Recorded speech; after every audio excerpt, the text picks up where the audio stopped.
نحمده ونصلي ونسلم على رسوله الكريم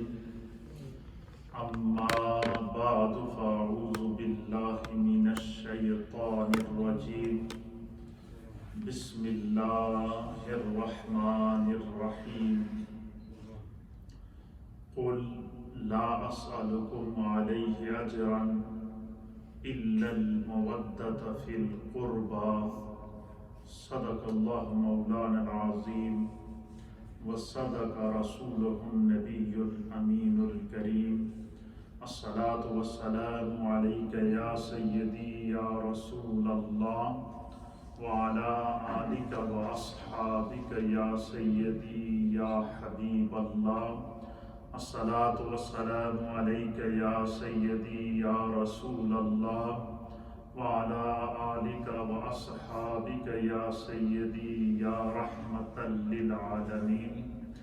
السلام علیکم ورحمۃ اللہ تعالی وبرکاتہ۔ سامعین و ناظرین، نیو مدینہ مسجد بولٹن سے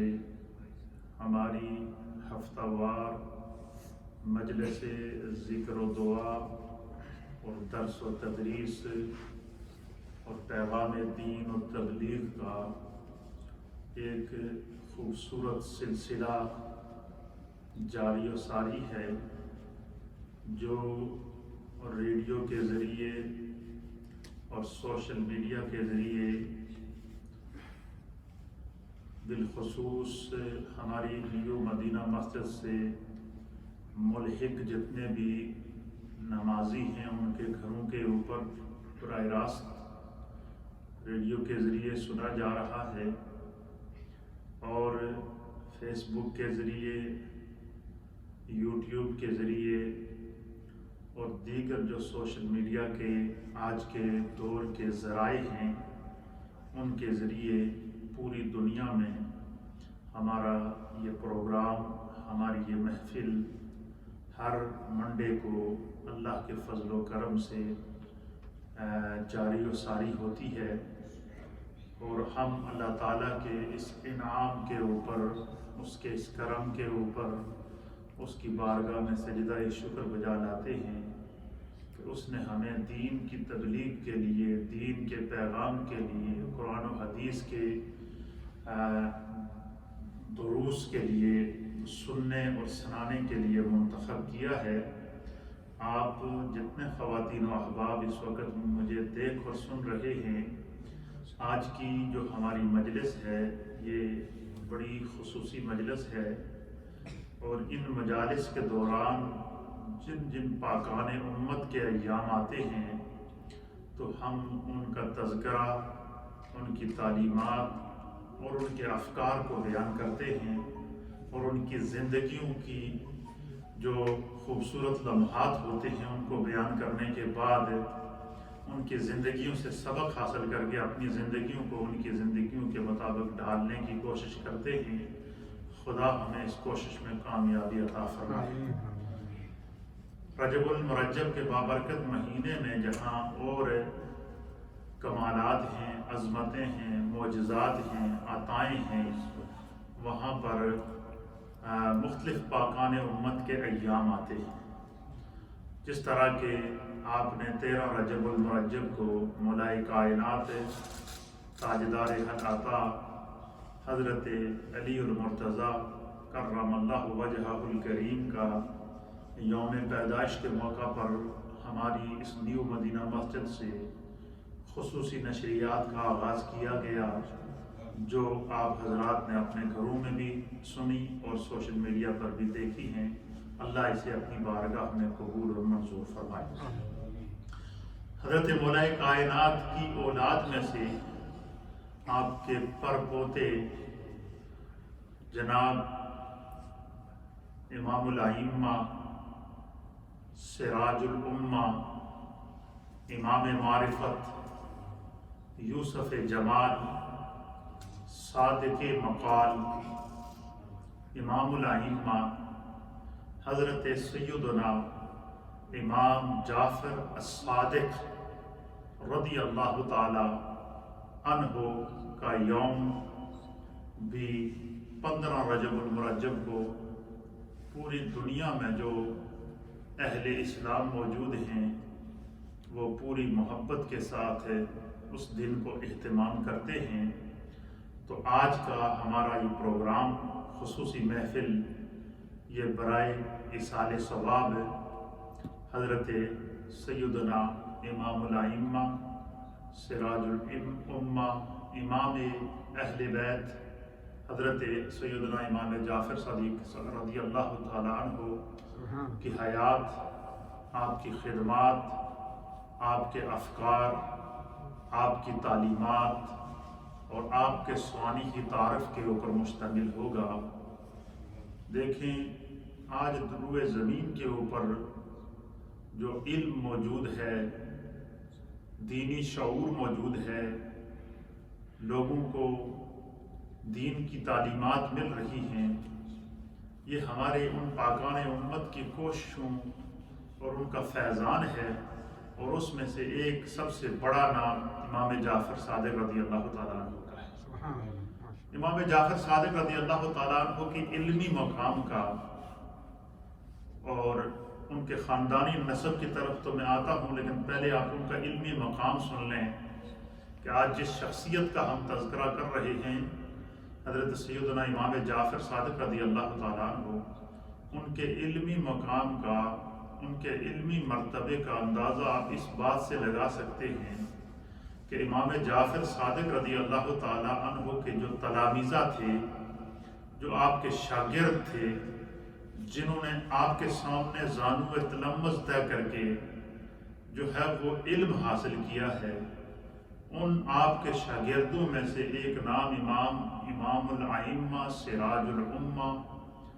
حضرت نعمان بن ثابت المعروف حضور امام اعظم رضی اللہ تعالیٰ عنہ ہے۔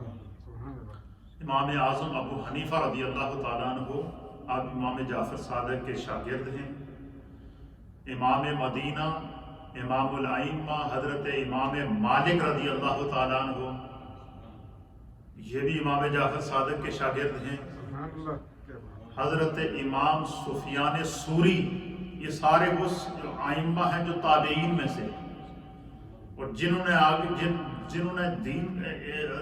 یعنی جتنا ہمارے پاس چاہے وہ شافعی فیض ہو، مالکی فیض ہو، حنفی فیض ہو، چاروں فقہوں کا جو فیض ہے یہ کہیں نہ کہیں سے گھوم کر امام جعفر صادق تک پہنچتا ہے۔ تو یہ امام جعفر صادق کے شاگردوں میں حضرت امام اعظم ابو حنیفہ، حضرت امام مالک، حضرت سفیان ثوری، حضرت سفیان بن عیینہ رضی اللہ تعالی عنہم جیسے جلیل القدر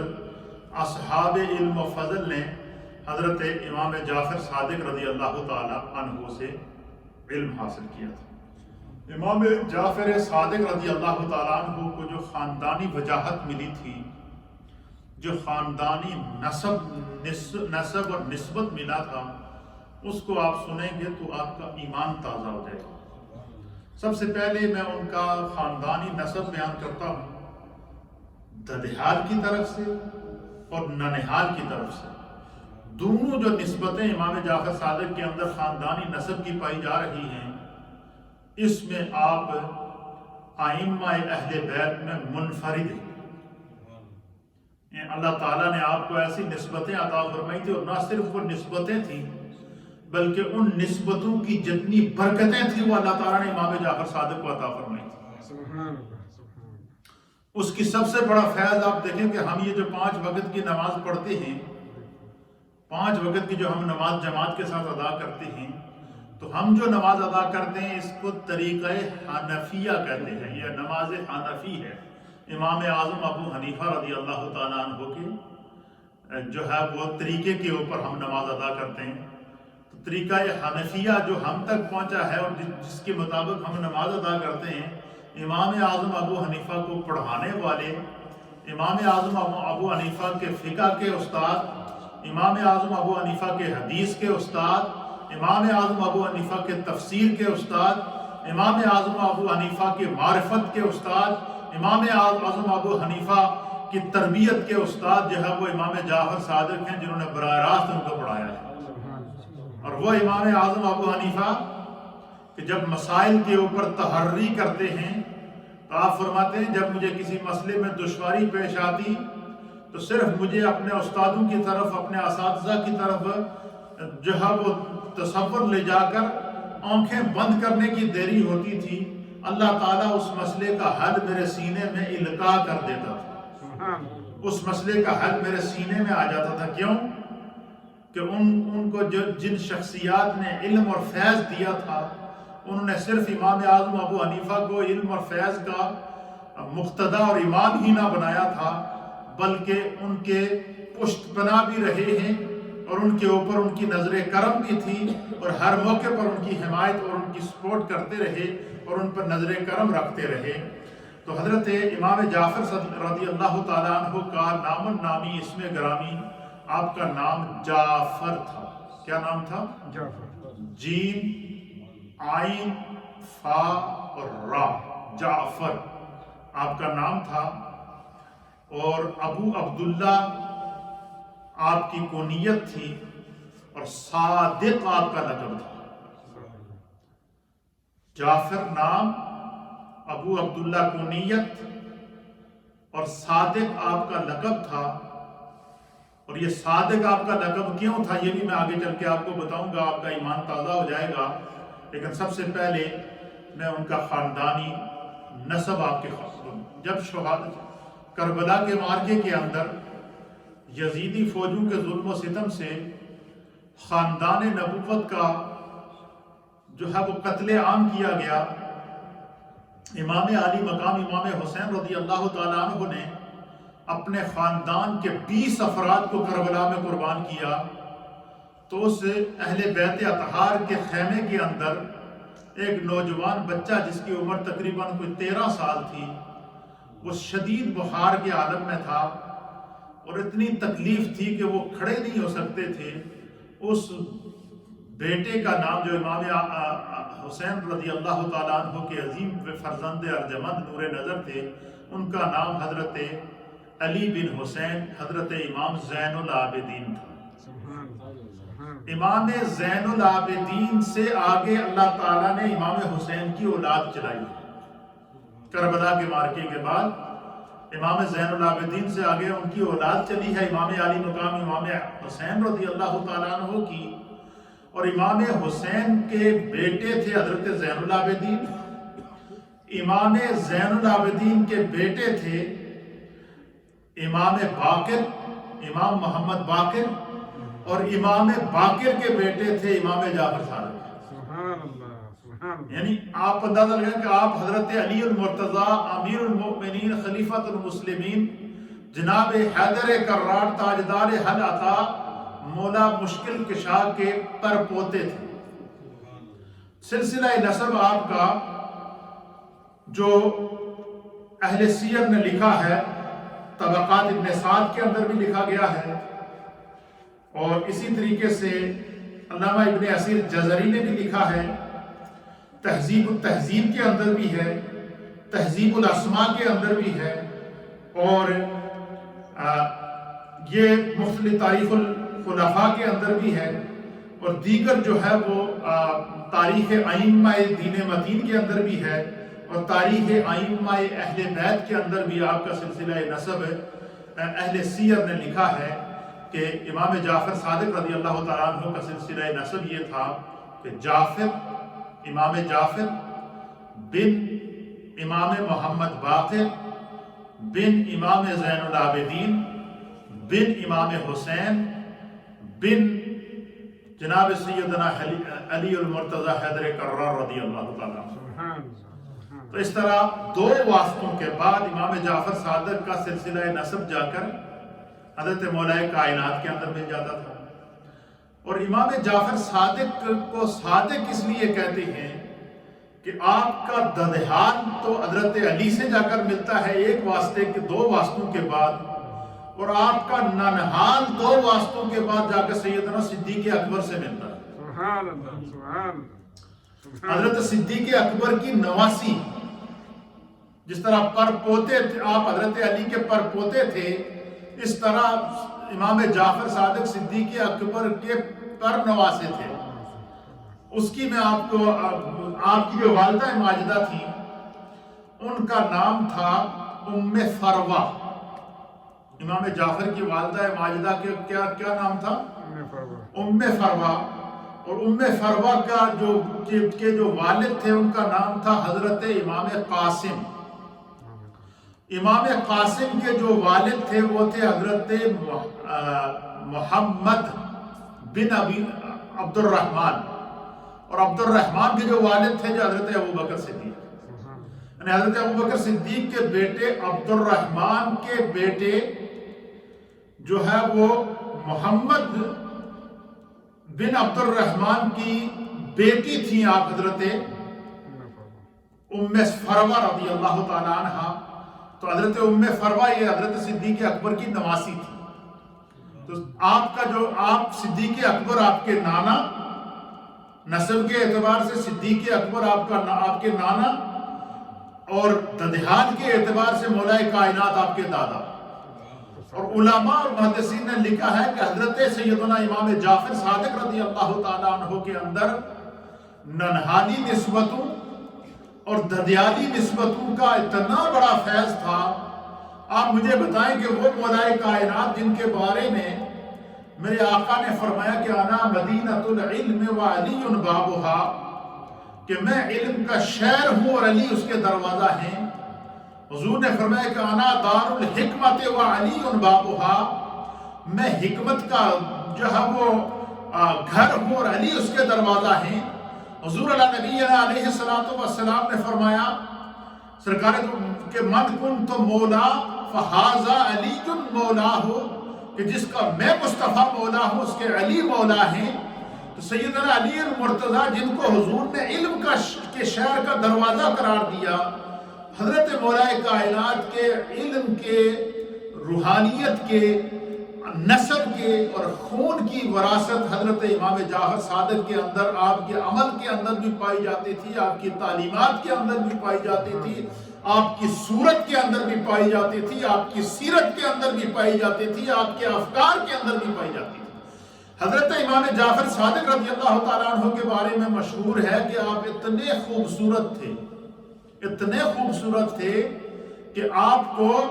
علماء اور اہل سیر نے حضرت امام جعفر صادق رضی اللہ تعالیٰ عنہ کو جو آپ کو لقب عطا فرمایا، آپ کے بارے میں علماء اور محدثین نے لکھا ہے کہ سیدنا امام جعفر صادق رضی اللہ تعالیٰ عنہ جو تھے وہ امام معرفت تھے، اس لیے کہ حضرت علی المرتضیٰ کے سینے کی روحانی خزائن کے وارث تھے، اس لیے کہ سیدنا امیر المؤمنین سیدنا صدیق اکبر کے علمی اور روحانی جو خزانوں کے بھی آپ وارث تھے، اور آپ کا جو حسن و جمال تھا، جو آپ کو اللہ تعالیٰ نے خوبصورت چہرہ عطا فرمایا تھا، جو امام جعفر صادق رضی اللہ تعالیٰ عنہ کی نورانیت تھی، ان کے چہرے کے اندر چہرہ علی المرتضیٰ کی جھلک نظر آتی تھی، ان کے چہرے کے اندر چہرہ امام علی مقام امام حسین کی جھلک نظر آتی تھی، ان کے چہرے کے اندر امام زین العابدین کی جھلک نظر آتی تھی، ان کے چہرے کے اندر امام محمد باقر کی جھلک نظر آتی تھی، ان کے چہرے کے اندر جناب سیدنا ابوبکر صدیق کے چہرے کا نور نظر آتا تھا، ان کے چہرے کے اندر حضرت عبد الرحمن بن ابی بکر کا نور نظر آتا تھا، ان کے چہرے کے اندر حضرت سیدنا محمد بن عبد الرحمن کا نور نظر آتا تھا۔ تو علماء اور محدثین نے لکھا ہے کہ آپ اتنے حسین و جمیل تھے کہ آپ کے چہرے کو جو بندہ دیکھتا تھا تو اس کی نظریں جھک جاتی تھیں، اتنا نورانی چہرہ تھا آپ کو اس وقت کے ائمہ حدیث نے یوسف جمال کا لقب عطا فرمایا۔ یوسف جمال کا یعنی حضرت یوسف علیہ السلام کے چہرے کے حسن کی جھلک حضرت امام جعفر صادق کے اندر نظر آتی تھی۔ کیوں؟ کہ ننہالی نسبتیں بھی تھی، اور یہ فرمایا کرتے تھے حضرت امام جعفر صادق رضی اللہ تعالیٰ عنہ، آپ کہتے تھے کہ جس طرح میرے دادا مولائے کائنات جناب حیدر کرار حضرت علی المرتضیٰ کرم اللہ وجہہ الکریم کی شفاعت پر مجھے ناز ہے، اسی طریقے سے مجھے اپنے نانا امیر المؤمنین خلیفۃ المسلمین افضل البشر حضرت سیدنا ابو بکر صدیق رضی اللہ تعالی عنہ، افضل البشر بعد الانبیاء سیدنا ابو بکر صدیق رضی اللہ تعالی عنہ کی شفاعت پر بھی مجھے اتنا ہی ناز ہے جتنا سیدنا مولا کائنات کی شفاعت پر ناز ہے۔ آپ فرماتے ہیں کہ میں قیامت کے دن اپنے چاہنے والوں کو ایک ہاتھ سے پکڑ کر مولا کائنات کے حوالے کروں گا، دوسرے ہاتھ سے پکڑ کر سیدنا صدیق اکبر کے حوالے کروں گا۔ تو جو حضرت امام جعفر صادق رضی اللہ تعالیٰ عنہ کا لقب صادق تھا، وہ اس بنا پر آپ کو صادق کہتے تھے کہ آپ جناب صدیق اکبر کے نواسے تھے، اور سیدنا صدیق اکبر کی صداقت کی جھلک آپ کے علوم میں پائی جاتی تھی، آپ کے افکار میں پائی جاتی تھی، آپ کے کردار میں پائی جاتی تھی، آپ کی مجالس میں پائی جاتی تھی، اور اللہ تعالیٰ نے آپ کو وہ علمی اور روحانی مقام عطا فرمایا کہ انشاءاللہ میں ان کی تعلیمات کی طرف آؤں گا تو آپ خود حیران ہو جائیں گے۔ تو اس طریقے سے حضرت سیدنا امام جعفر صادق کے جو نانا تھے وہ سیدنا صدیق اکبر، اور آپ کے جو دادا تھے اس مولا کائنات جناب حیدر کرار رضی اللہ تعالیٰ عنہ۔ اور ائمہ اہل بیت کے اندر جو ائمہ اہل بیت ہیں، جیسے مولا کائنات ہیں، حسنین کریمین ہیں، اس کے بعد امام باقر ہیں، اور ان کے بعد امام جعفر ہیں، تو ائمہ اہل بیت میں آپ کو چھٹا امام تصور کیا گیا ہے۔ ائمہ اہل بیت کے اعتبار سے آپ چھٹے امام ہیں۔ تو حضرت امام جعفر صادق رضی اللہ تعالیٰ عنہ کی جو پیدائش ہے، یہ آپ کی پیدائش مبارک کے بارے میں اہل سیر نے لکھا ہے کہ امام جعفر صادق رضی اللہ تعالیٰ عنہ کی جو ولادت باسعادت ہے، یہ ربیع الاول شریف کے بابرکت مہینے کے اندر جو ہے وہ آپ کی ولادت باسعادت ہوتی ہے۔ 18 ربیع الاول شریف کو حضرت امام جعفر صادق رضی اللہ تعالیٰ عنہ 18 ربیع الاول سن 80 ہجری میں مدینہ طیبہ میں روضہ رسول اور رسول کریم کی سیدہ کائنات حضرت فاطمہ رضی اللہ تعالی عنہا کا جو گھرانہ تھا، اس گھرانے کے اندر جو ہے وہ آپ کی ولادت باسعادت ہوئی۔ تو اب آپ ایک طرف دیکھیے کہ حضرت امام جعفر صادق رضی اللہ تعالیٰ عنہ کے دادا مولا کائنات اور آپ کی دادی سیدہ کائنات جناب سیدہ طیبہ طاہرہ فاطمہ بنت رسول اللہ ہے۔ تو والدہ کی جانب سے آپ کا سلسلہ نسب بھی اسی واسطے سے جا کر سرکار دو عالم صلی اللہ تعالیٰ علیہ وآلہ وسلم سے پہنچتا ہے۔ جو حضور علیہ نبی علیہ السلام نے فرمایا کہ دنیا میں جو لوگوں کے نسب کی پہچان ہوگی، روئے زمین پر قیامت تک آنے والے لوگوں کے نسب کی پہچان، حضور علیہ السلام نے فرمایا کہ وہ ان کے والد کی طرف سے ہوگی، لیکن حضور نے فرمایا کہ میری بیٹی فاطمہ کے لیے یہ کرائیٹیریا نہیں ہے۔ حضور نے فرمایا کہ فاطمہ کی جو اولاد ہے یعنی حسنین کریمین اور ان سے آگے جو آنے والی نسل ہوگی، حضور نے فرمایا کہ ان کی نسبت اور ان کا عصبہ میں ہوں، ان کی نسبت مجھ سے چلے گی، یہ میری اولاد کہلائے گی۔ تو سرکار دو عالم صلی اللہ تعالیٰ علیہ وآلہ وسلم کے علمی اور روحانی فیضان کی جھلک حضرت جو امام جعفر صادق تو 18 ربیع الاول سن 80 ہجری میں مدینہ پاک میں آپ کی پیدائش ہوئی، مدینہ طیبہ میں آپ کی پیدائش بھی مدینہ شریف میں ہوئی، اور آپ کا مزار بھی آپ کی وفات اور آپ کی تدفین بھی جنت البقیع میں، قرب مصطفیٰ میں ہی پیدا ہوئے، قرب مصطفیٰ میں ہی زندگی گزاری، قرب مصطفیٰ میں ہی آسودہ خاک ہوئے۔ آپ کے بارے میں اہل سیر نے طبقات ابن سعد نے صاحب طبقات ابن سعد نے لکھا ہے کہ آپ اس خانوادہ علم و عمل کے چشم و چراغ تھے کہ جس کے ادنا خدام بھی مسند علم کے بہت بڑے بڑے وارث بنے۔ یہ تو نسل رسول تھے، ان کے علم کے اندر، ان کی روحانیت کے اندر، ان کی تربیت کے اندر رسول کریم کے علم، مولا کائنات کے علم، حسنین کریمین کے علم کی اور سیدنا ابو بکر صدیق رضی اللہ تعالیٰ عنہ کے علم کی جھلک موجود تھی، اور اللہ تعالیٰ نے آپ کو عالم باعمل بھی بنایا تھا، امام باعمل بھی بنایا تھا، مقتدائے باعمل بھی بنایا تھا۔ اس لیے آپ کا فیضان اور آپ کی کرامات اتنی ہیں کہ بندہ پڑھتا ہے تو ایمان تازہ ہو جاتا ہے۔ آپ فرماتے ہیں کہ آپ کہ والد حضرت امام محمد باقر رضی اللہ تعالیٰ عنہ، امام باقر رضی اللہ تعالیٰ عنہ اس پائے کے عالم تھے کہ حضرت امام اعظم ابو حنیفہ، امام نعمان بن ثابت جیسے اکابر امت ان کے سامنے شاگرد تھے، ان کے شاگردوں میں سے تھے۔ تو امام اعظم ابو حنیفہ کو آپ کے والد سے بھی تلمذ حاصل ہے اور امام جعفر صادق سے بھی تلمذ حاصل ہے۔ تو پتہ چلا کہ ایک واسطے کے بعد امام اعظم ابو حنیفہ کا جو علمی شجرہ ہے وہ امام علی مقام امام حسین سے ہوتا ہوا امام مولا کائنات تک اور جناب رسول اللہ صلی اللہ تعالیٰ علیہ وآلہ وسلم تک پہنچتا ہے۔ تو امام جعفر صادق رضی اللہ تعالیٰ عنہ کو اللہ تعالیٰ نے جہاں اور کمال عطا فرمایا تھا کہ آپ نے قرآن کریم کو مکمل ہے نہ صرف حفظ کیا تھا بلکہ اس کے علوم اور معارف اور اس کی تفسیر قرآن کو بیان کرنے کے جتنے اسلوب اور اصول تھے ان تمام پر اللہ تعالیٰ نے آپ کو دسترس عطا فرمائی تھی۔ پھر اسی طریقے سے امام جعفر صادق رضی اللہ تعالیٰ عنہ کو جہاں اور فضیلت حاصل تھی وہاں ایک فضیلت ان کو یہ بھی نصیب ہوئی ہے کہ اسماء اور رجال کی کتابوں نے لکھا ہے کہ آپ حافظ الحدیث بھی تھے، نبی پاک صلی اللہ علیہ وسلم کی احادیث کے بھی حافظ تھے اور قرآن کے بھی حافظ تھے۔ یہ اللہ تعالیٰ نے حضرت امام جعفر صادق، اور آپ اتنے علم سے جو آپ کا شغف، علم سے جو آپ کی محبت کا عالم تھا وہ یہ تھا کہ امام جعفر صادق رضی اللہ تعالیٰ عنہ جب نبی پاک صلی اللہ تعالیٰ علیہ وسلم کی حدیث بیان کرتے تو آپ حدیث سے پہلے وضو کرتے، خوشبو لگاتے،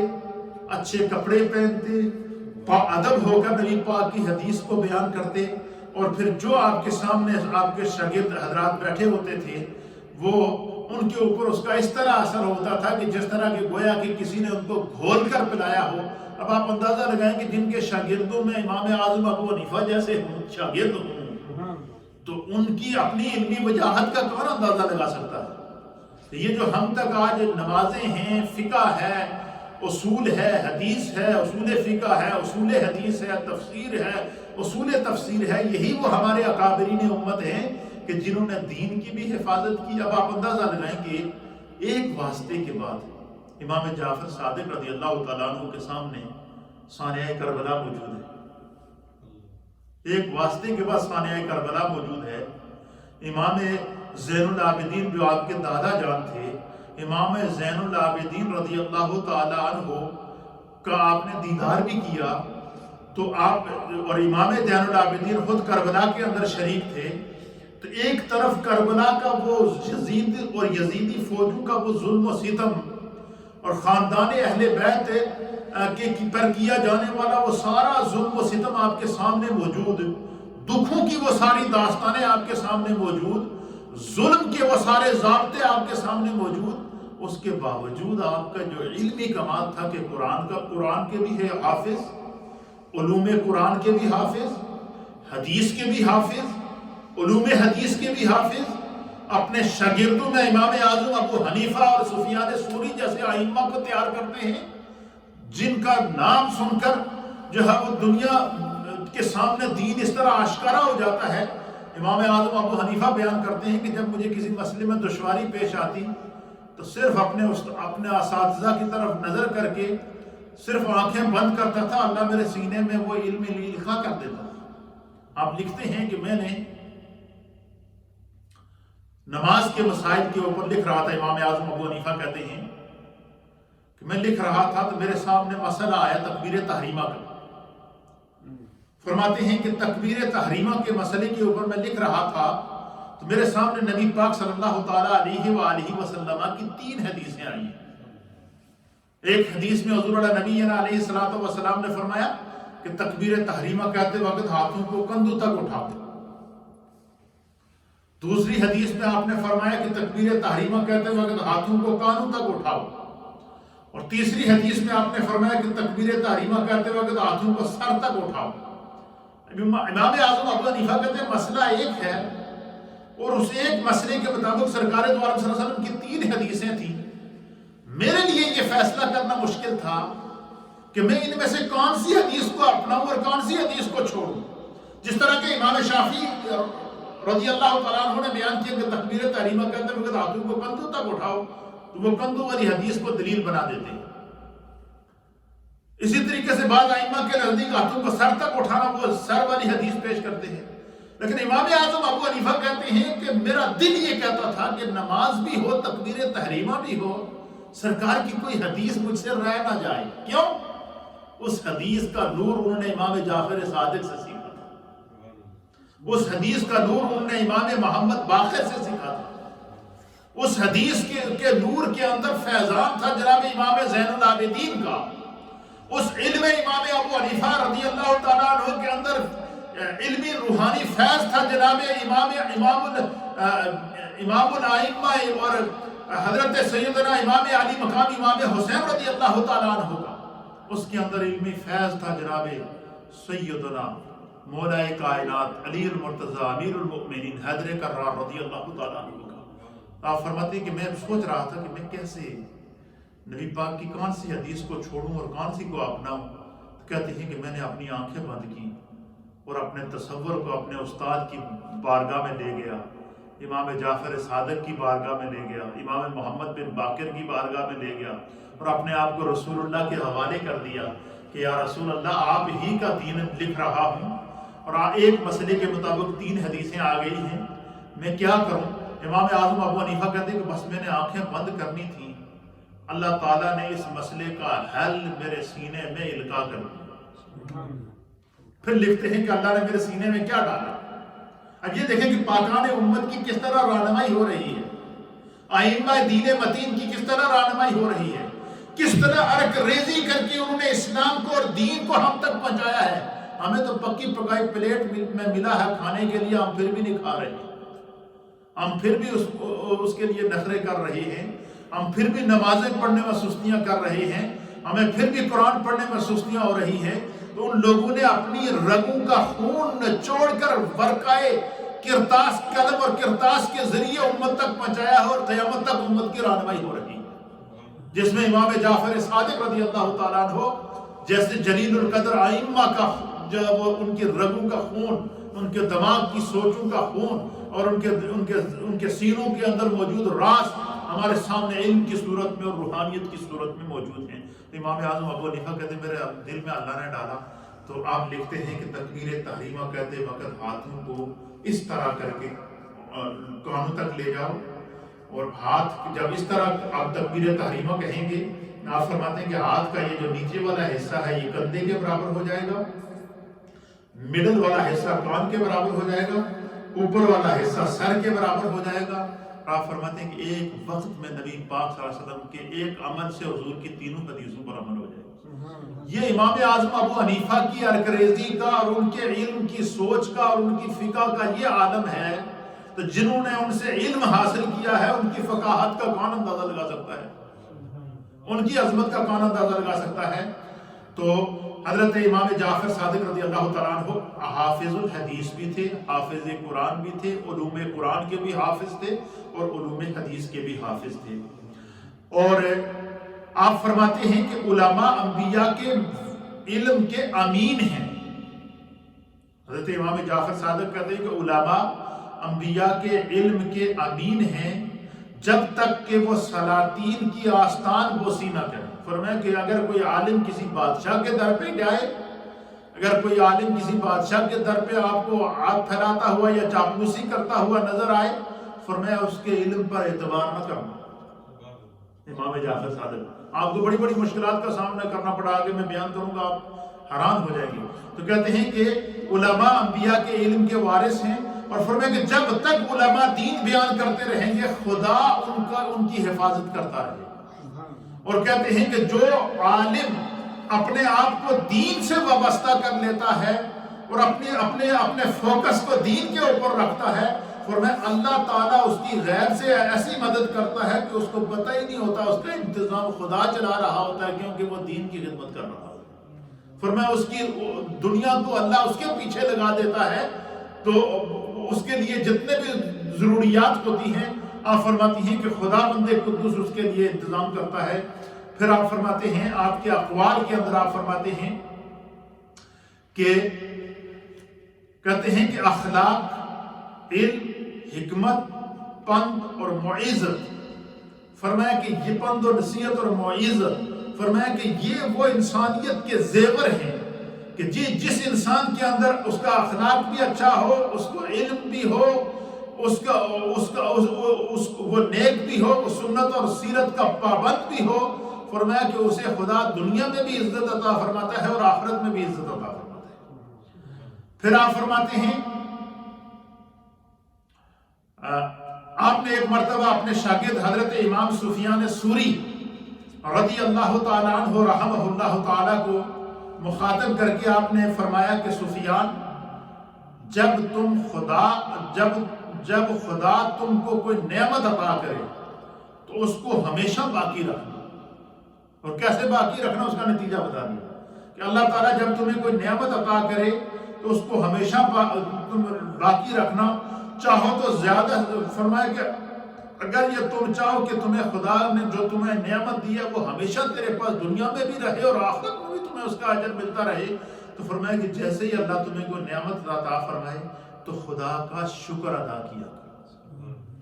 پھر آگے بیان کرتے ہیں، حضرت امام سفیان ثوری کو وصیت اور نصیحت کرتے ہوئے کہتے ہیں کہ جب بندہ خدا کا شکر ادا کرتا ہے تو میرے رب کا فرمان ہے کہ لَإِن شَكَرْتُمْ لَأَزِيدَنَّكُمْ وَلَإِن كَفَرْتُمْ إِنَّ عَذَابِي لَشَدِيدٌ، کہ جو بندہ خدا کا شکر ادا کرتا ہے اللہ اپنی نعمتوں میں اضافہ کرتا ہے، اللہ کبھی اس کو کسی کا محتاج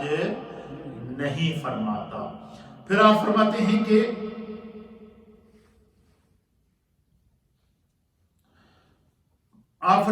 کہ اگر تم یہ چاہو کہ اللہ تعالیٰ تمہیں کثرت کے ساتھ رزق عطا فرمائے، کثرت سے رزق عطا فرمائے، تمہیں دنیا میں کسی کا محتاج نہ کرے، تو حضرت امام جعفر صادق فرماتے ہیں کہ جب رزق ملنے میں تاخیر ہو رہی ہو تو پھر کیا کیا کرو؟ فرمایا استغفار کیا کرو، شکوہ نہیں کیا کرو۔ اگر تمہارے رزق ملنے میں کوئی تاخیر ہو یا کوئی حالات خراب ہو جائیں یا جاب چھوٹ جائے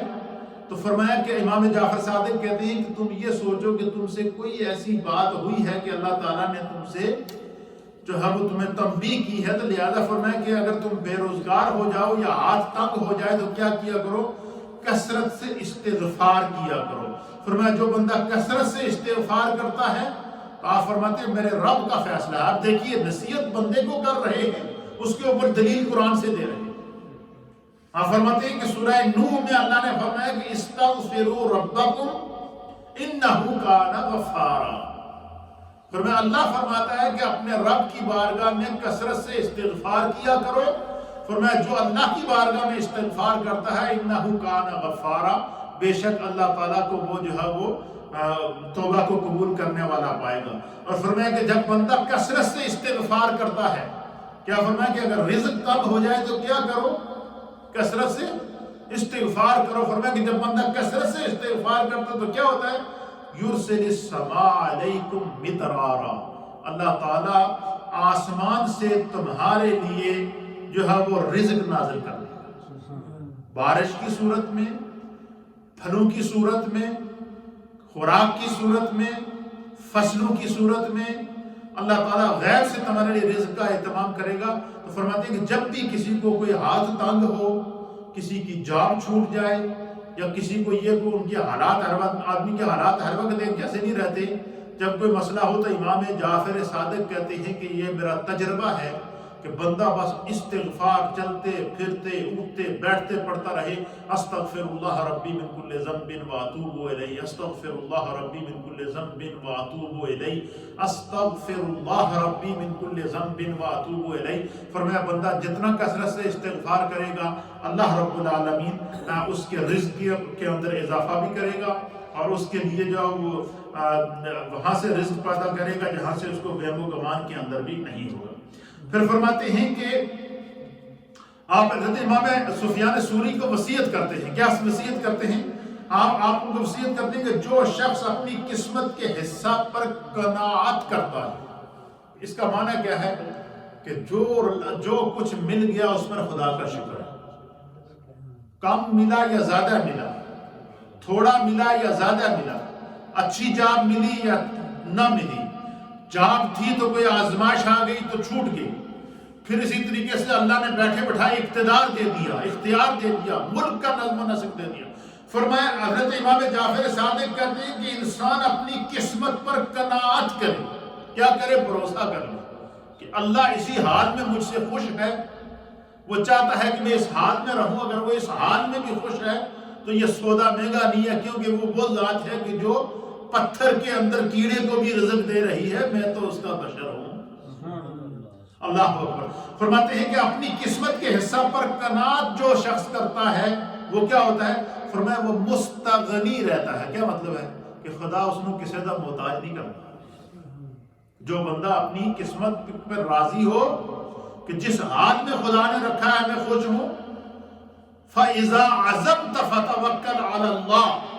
کہ جب وہ کسی کام کا ارادہ کرتا ہے تو فَتَوَكَّلْ عَلَى اللَّهِ، وہ اللہ پر بھروسہ کر لیتا ہے کہ مالک تو اس حال میں بھی اگر خوش ہے تو میں اس حال میں بھی خوش ہوں کیونکہ تو خوش ہے۔ اللہ اکبر۔ تو امام جعفر صادق کہتے ہیں کہ جو بندہ اپنی قسمت پر جو ہے وہ قناعت کر لے، یعنی جو کچھ خدا نے دیا اس پر وہ راضی رہے، تو فرمایا اللہ اس کو کسی کا محتاج نہیں کرتا۔ کتنا بڑا جملہ ہے، آپ دیکھیں کتنی بڑی معرفت ہے اس کے اندر۔ پھر فرماتے ہیں کہ جو دوسروں کے مال کی طرف نظر رکھتا ہے، اب یہ دیکھیے ان کی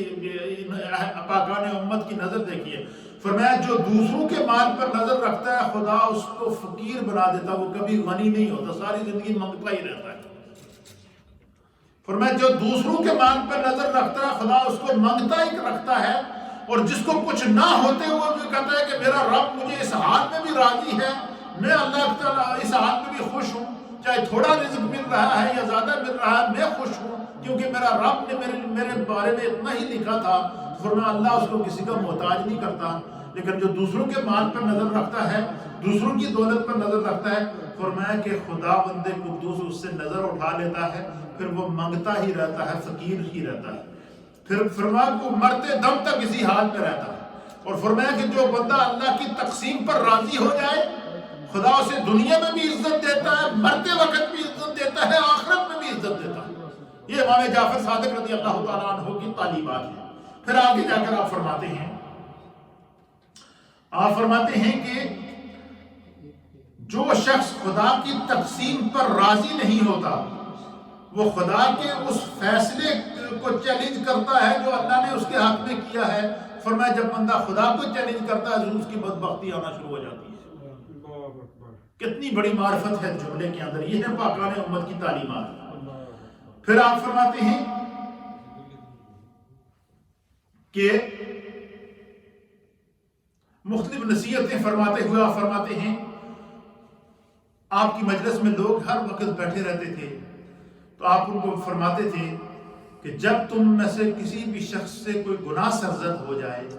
تو فوری طور پر اسی وقت بغیر سوچے سمجھے اسی وقت استغفار کرو۔ جب تمہیں علم ہو جائے کہ یہ جو کام میں کر رہا ہوں یہ گناہ ہے، امام جعفر صادق کہتے ہیں اسی وقت استغفار کرو۔ فرمایا گناہ کا کفارہ یہی ہے کہ اس کو اسی وقت استغفار کر دے۔ فرمایا کہ جب بندہ اسی وقت اس کی مغفرت چاہتا ہے تو انسان کی تخلیق سے پہلے فرمایا کہ اس کے گلے کے اندر خطاؤں کا توق موجود رہتا ہے، اس لیے جو ہے وہ انسان بھول جاتا ہے۔ تو فرمایا کہ جب بھی کوئی خطا ہو جائے تو اسی وقت تم استغفار کر دو، خدا تمہاری حفاظت کرے گا، اپنے معاملے کو اپنے رب کی پھر فرماتے دنیا کو مخاطب کرتے ہوئے کہتے ہیں کہ خدا نے دنیا کی طرف وحی کی۔ حضرت امام جعفر صادق کیا فرماتے ہیں کہ اللہ نے دنیا کی طرف وحی کی ہے۔ یہ جو دنیا کی دولت ہے، مال و متاع ہے، دنیا کی رنگینیاں ہیں، یہ دنیا کا نظام جو چل رہا ہے اس وقت جو موجودہ دور میں ہمارے سامنے ہے، امام جعفر صادق فرماتے ہیں کہ اللہ تعالیٰ نے دنیا کی طرف وحی کی ہے کہ جو شخص میری خدمت کرتا ہے، یعنی میرے دین پر قائم ہے، جس نے اپنے آپ کو میرے دین کے لیے وقف کیا ہوا ہے، اللہ نے دنیا کو وحی کی ہے کہ تو اس کی خدمت کر۔ آپ فرماتے ہیں کہ جو اللہ کے دین کا کام کرتا ہے، امام جعفر صادق کہتے ہیں کہ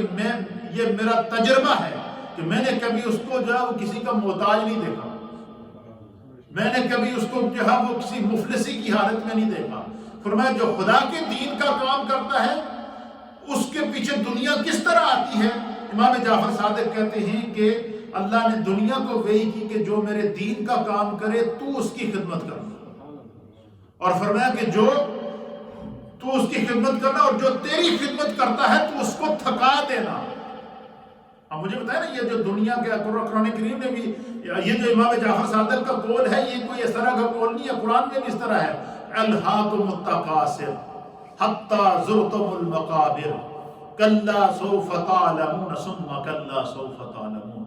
کہ الہاکم التکاثر حتی زرتم المقابر، کہ دنیا کی بہتات نے، دنیا کی طلب نے، دنیا کی لالچ نے انسان کو اس قدر اندھا کر دیا کہ خدا کو بھول گیا، نمازوں کو بھول گیا، دین کو بھول گیا، علم کو بھول گیا،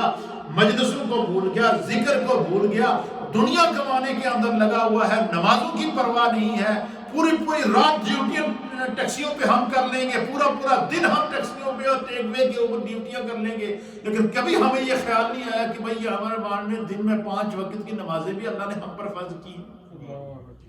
امام جعفر صادق کہتے ہیں کہ اللہ نے قرآن میں فرمایا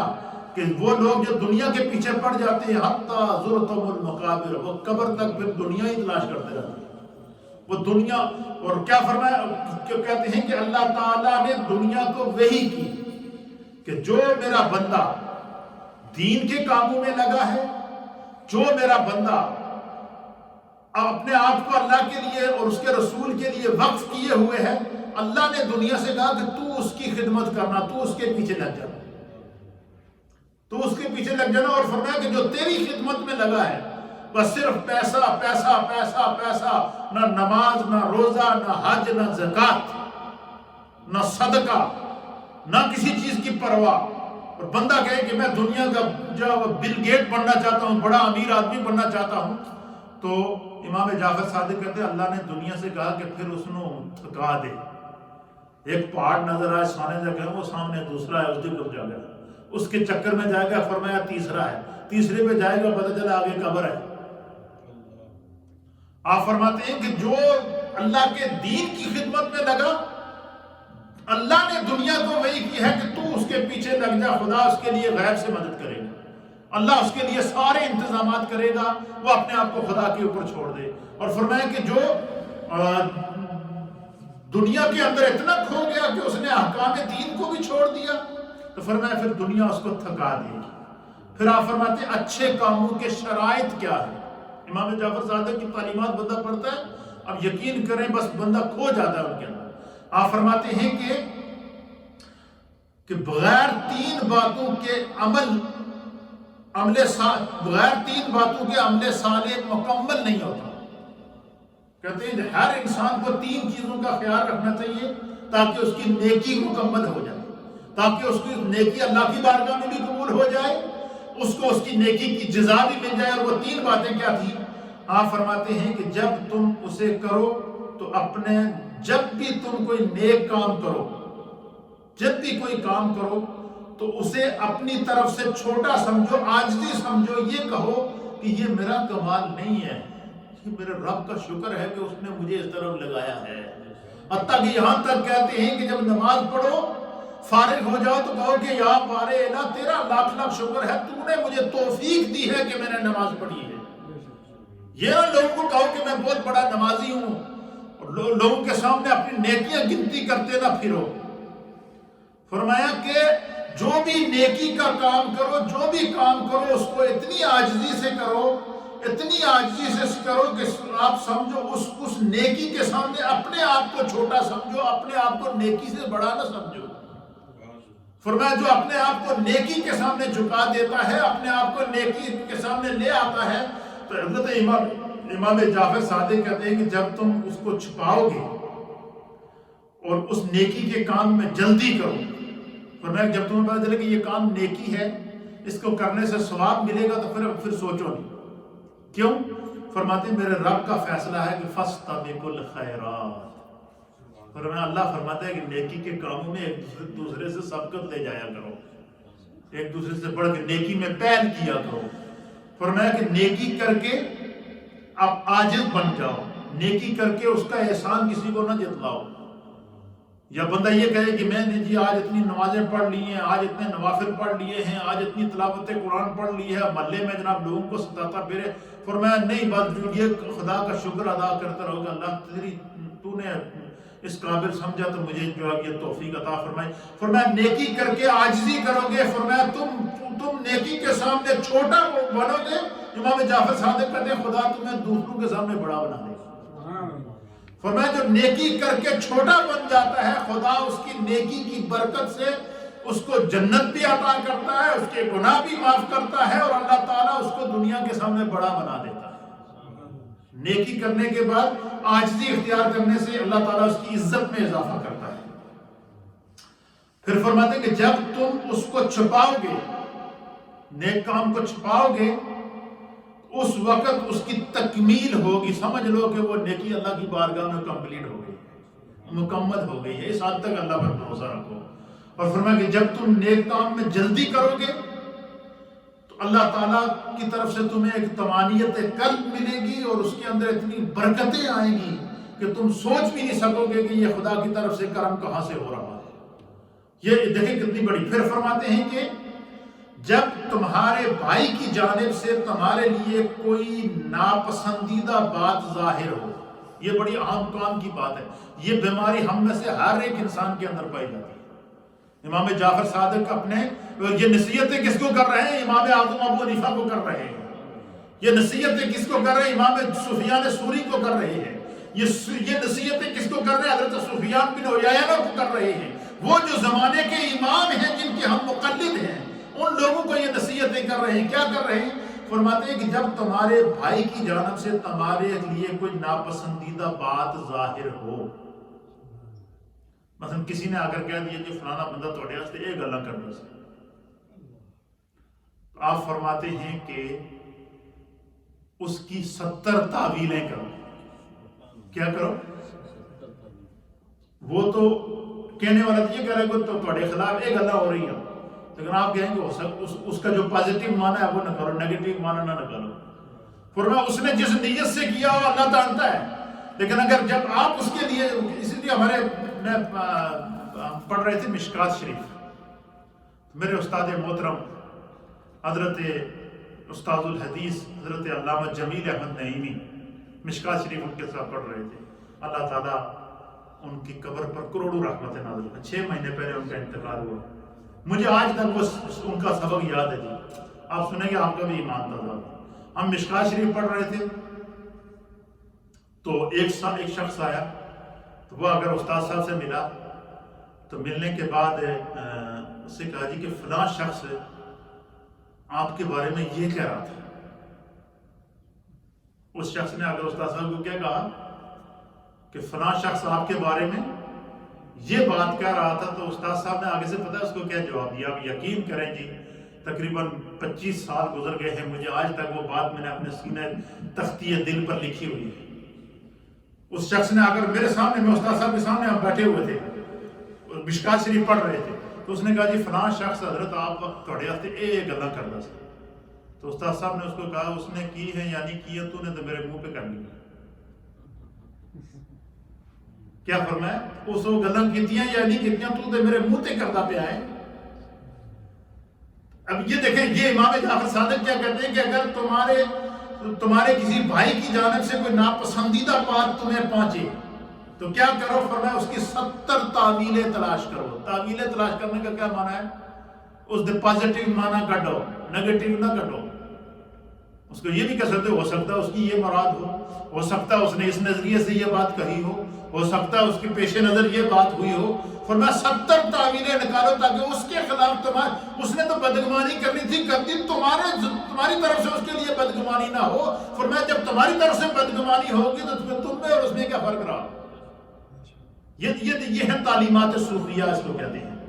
پھر آپ کہتے اس کی 70 تعبیریں تلاش کرو، اگر پھر بھی کوئی تعبیر نہ ملے، اتنی نیگیٹو بات، اتنا کسی نے کرنا بھی زہر کو چھوڑیا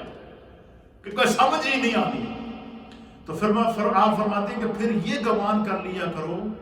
کہ اس کے اندر کوئی بہتری ہوگی، لیکن اس کا علم شاید اللہ نے مجھے عطا نہیں کیا۔ یہ ہے وہ محبت، یہ ہے وہ تعلیمات جو سینہ بہ سینہ ہم تک پہنچی ہیں۔ پھر آپ فرماتے ہیں کہ 4 چیزوں میں شریف کو آر کرنا چاہیے، یعنی ہر انسان کو کہتے ہیں کہ 4 چیزوں میں آر نہ کرنا چاہیے۔ کیا؟ یعنی 4 چیزوں کے بارے میں آپ نے فرمایا کہ کبھی جو ہے وہ آر نہ کرنا، سستی نہ کرنا۔ سب سے پہلی بات یہ ہے کہ اپنے ماں باپ کی تعظیم کے اندر کبھی سستی نہ کرنا۔ ماں باپ تمہارے کیسے ہی کیوں نہ ہوں، وہ ان کا عمل ہے، تو ان کا بیٹا ہے، خدا نے ان کے ذریعے تمہیں دنیا میں بھیجا ہے۔ فرمایا ماں باپ کی عزت میں، ماں باپ کی توقیر میں، ماں باپ کے ادب کے اندر کبھی زندگی میں جو ہے وہ سستی نہ کرنا، آر نہ کرنا۔ فرمایا جو بندہ دل و جان سے اپنے ماں باپ کی اطاعت کرتا ہے، فرمایا خدا اس کو کبھی رسوا نہیں کرتا، آگے اس کی اولاد اس کی عزت کرے گی۔ پھر کیا فرماتے ہیں؟ دوسری چیز فرمایا کہ مہمان کی خدمت کرنے میں کبھی جو ہے نا وہ ہاتھ کھینچ کے نہ رہے۔ فرمایا جو مہمان اللہ کی طرف سے تمہارے پاس آیا ہے، یہ سوچ لینا کہ خدا نے اس کا رزق میرے ذمہ لگایا تھا، اس لیے اللہ نے میرے پاس بھیجا ہے۔ اور آپ فرماتے ہیں کہ میرے آقا کا ارشاد ہے کہ مہمان خدا کی رحمت ہوتا ہے۔ تو آپ فرماتے ہیں کہ جب کوئی مہمان تمہارے گھر پر آ جائے تو سب سے پہلے خدا کا شکر ادا کرو، اور اپنی بساط سے بڑھ کر اس مہمان کو عزت دو، مہمان کی تکریم کرو، مہمان کی خدمت کرو، اس لیے کہ وہ فرمایا کہ یہ تصور کر لو کہ آج خدا نے مہمان کی صورت میں اپنی رحمت میرے گھر میں کی ہے۔ اللہ، یہی وجہ ہے نا، آپ دیکھیں کہ صوفیاء اکرام کے جو لنگر ہیں وہ کبھی ان کا چولہا بجھا نہیں ہے۔ ہزاروں کی تعداد میں آج بھی آپ خواجہ معین الدین چشتی اجمیری کے لنگر کو دیکھیں، آج آپ داتا صاحب کے لنگر کو دیکھیں، آج آپ جو ہے وہ غوث پاک کے لنگر کو دیکھیں کہ ہزاروں کی تعداد میں لوگ آ رہے ہیں، کبھی ان کا چولہا بجھا نہیں ہے۔ فرمایا جو لوگ اپنے رزق سے دوسروں کی خیال کرتے ہیں، مہمانوں کی عزت اور تکریم کرتے ہیں، فرمایا اللہ تعالیٰ کبھی زندگی میں انہیں کسی کا محتاج نہیں کرے گا۔ پہلی چیز کیا فرمائی کہ اپنے ماں باپ کی تعظیم میں کبھی سستی نہ کرنا۔ فرمایا جب تم اپنے ماں باپ کی عزت کرو گے تو تمہاری اولاد تمہاری عزت کرے گی۔ جتنی تم نے اپنے ماں باپ کی خدمت کی ہے، اتنا ہی صلہ خدا تمہیں ان کی زندگی میں عطا کر دے گا۔ دوسری، مہمان کی خدمت کرتے وقت کبھی سستی نہ کرنا، اور نہ کبھی دل میں یہ سوچنا کہ بھائی یہ کیا مصیبت آ گئی سر کے اوپر۔ فرمایا یہ کبھی نہ سوچنا، یہ اللہ نے تمہارے پاس بھیجا ہے۔ اور تیسری چیز کیا کہتے ہیں کہ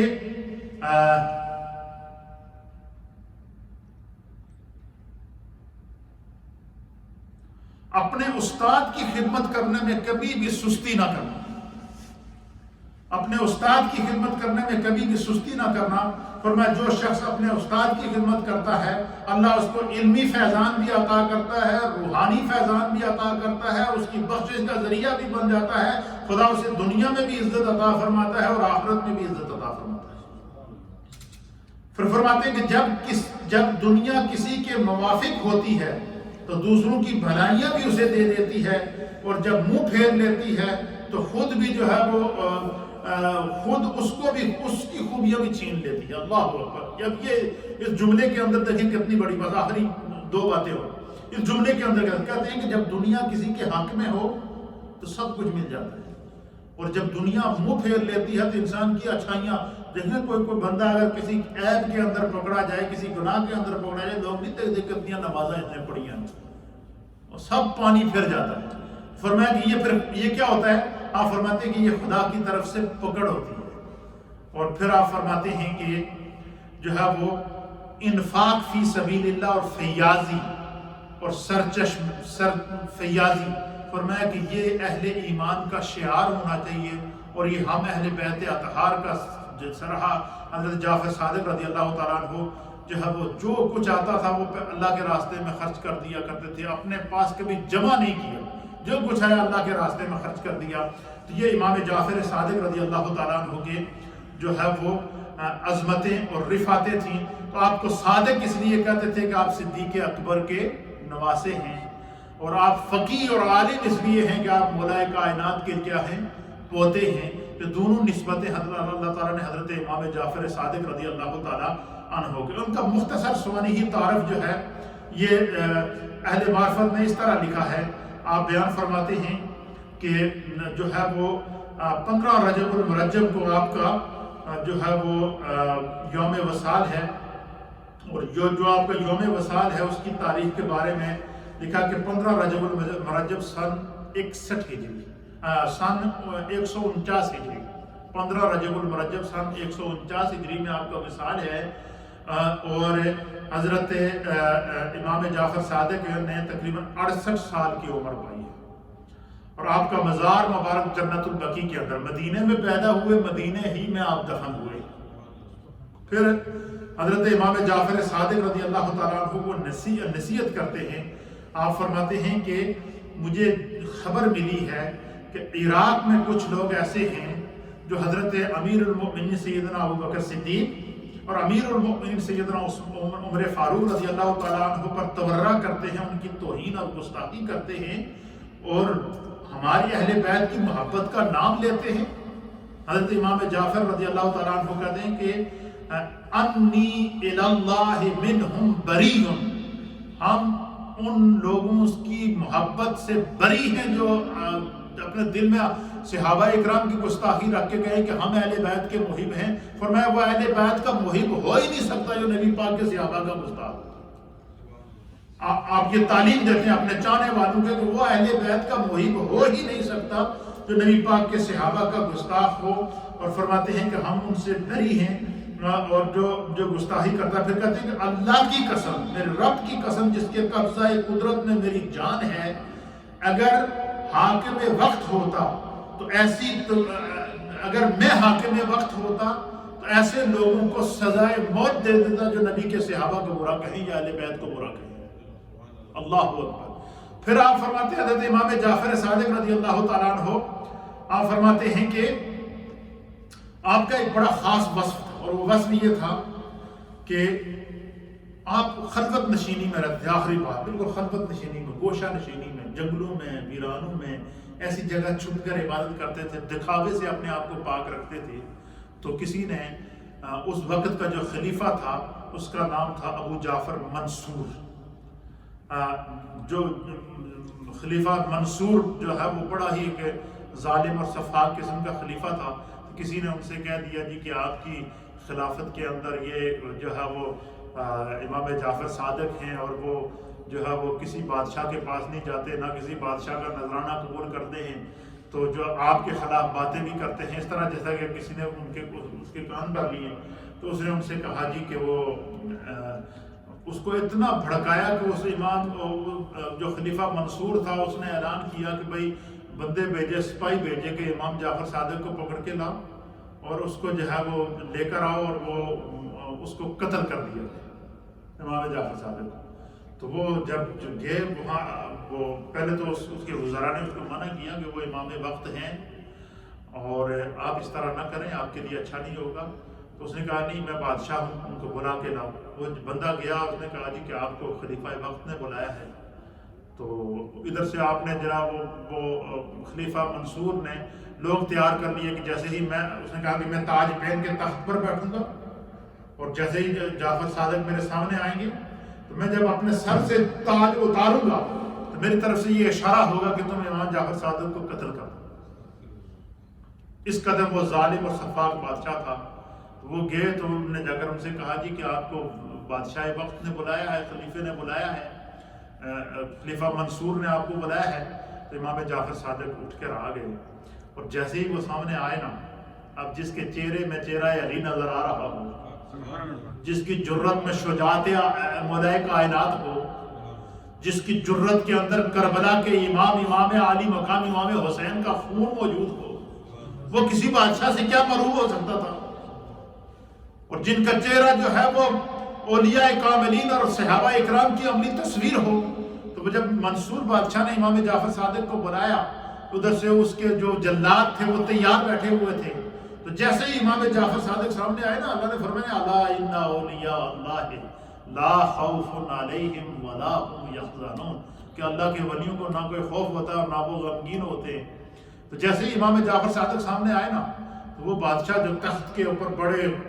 جاہ و جلال کے ساتھ بیٹھا ہوا تھا، اس کے اوپر امام جعفر صادق کے چہرے کی وجاہت کا ایسا رعب پڑا، ایسا دبدبا پڑا، اور جیسے ہی امام جعفر صادق نے اس کی طرف ایسے غضب کی نظر اٹھائی نا، خالی اس کی طرف دیکھا ہے، تو وہ کھڑا ہو گیا، تخت سے کھڑا ہو گیا، کھڑا ہو کر دونوں ہاتھ باندھ کر آگے آ کر امام جعفر صادق کا استقبال کیا۔ استقبال کرنے کے بعد پھر امام جعفر صادق کو اپنی جگہ تخت پر بٹھایا۔ تخت پر بٹھانے کے بعد آپ کے سامنے دو زانو ہو کر بیٹھ گیا۔ بلایا قتل کے لیے تھا، لیکن جیسے ہی وہ سامنے آئے، ان کی وجاہت اتنی تھی، ان کے نورانی چہرے کو دیکھ کر اس پر روک پڑا۔ اب چونکہ ان کے اللہ والوں کی حفاظت تو خدا کرتا ہے نا، من کان للہ وکان اللہ لہ، جو خدا کا ہو جائے خدا اس کا ہو جاتا ہے۔ تو وہ سامنے بجائے اس کے کہ وہ قتل کرنے کا ارادہ کرتا، وہ اس کے اوپر روک پڑا اور سامنے بیٹھ کر ان کو تخت شاہی پر بٹھا دیا۔ آپ تخت شاہی پر بیٹھے، سامنے دو زانو ہو کر بیٹھ گیا کہ اللہ حضور میرے لائق کوئی خدمت ہو تو بتائیں، میرے لائق کوئی حکم ہو تو بتائیں۔ آپ نے اس کو صرف اتنا کہا کہ میں تم سے صرف ایک گزارش کرتا ہوں کہ مجھے آج کے بعد اپنے دربار شاہی میں نہیں بلانا۔ میری عبادات میں خلل پیدا ہوتا ہے، میری تعلیمات میں خلل پیدا ہوتا ہے، میں نے اپنے آپ کو اللہ کے دین کے لیے وقف کیا ہوا ہے، میں فقیر آدمی ہوں، میں درباری شاہوں کا بادشاہوں کا چکر لگانے والا بندہ نہیں ہوں، میں رسول اللہ کی آل ہوں، تو مجھے آج کے بعد اپنے دربار میں نہ بلانا، یہ مجھ سے وعدہ کرو۔ تو اس نے کہا جی میں وعدہ کرتا ہوں۔ آپ وہاں سے اٹھے اور فوراً چل دیے۔ جب چل دیے تو کسی نے، ان کے وزراء نے اس بادشاہ سے پوچھا کہ کیا بات ہے، بڑی عجیب بات ہے، آپ نے فوج بھیج کر ان کو بلایا، آپ نے تلواریں تیار کروائی ہیں، آپ نے جلاد تیار کروائے ہیں کہ امام جعفر صادق جب میرے دربار میں نہیں آتا تو اس کو قتل کر دیا جائے، تو آپ ان کے سامنے تو دوزانو ہو کر بیٹھ گئے، ان کو تخت شاہی بھی پیش کر دیا، وجہ کیا ہے؟ تو اس خلیفہ منصور نے کہا کہ میں تمہیں کیا بتاؤں، ایک عجیب و غریب بات تھی۔ کیا تھی؟ اس نے کہا جی کہ میں نے دیکھا کہ ایک بہت بڑا اژدہا تھا، سانپ تھا، بہت بڑا اژدہا، اس نے منہ کھولا ہوا تھا، اور میرا تخت اور میری یہ جتنا بھی شاہی محل ہے یہ سارا اس کے منہ کے اندر تھا، اور وہ اس طرح اشارہ دے رہا تھا کہ اگر اللہ کے اس بندے سے چھیڑا تو تمہیں نگل جاؤں۔ اور فرمایا کہ مجھ پر ایک رعب طاری ہو گیا، اور اس وقت تک میری زبان سے کوئی کلمہ نہیں نکلا جب تک کہ وہ وہاں بیٹھے رہے۔ یہ امام جعفر صادق رضی اللہ تعالیٰ عنہ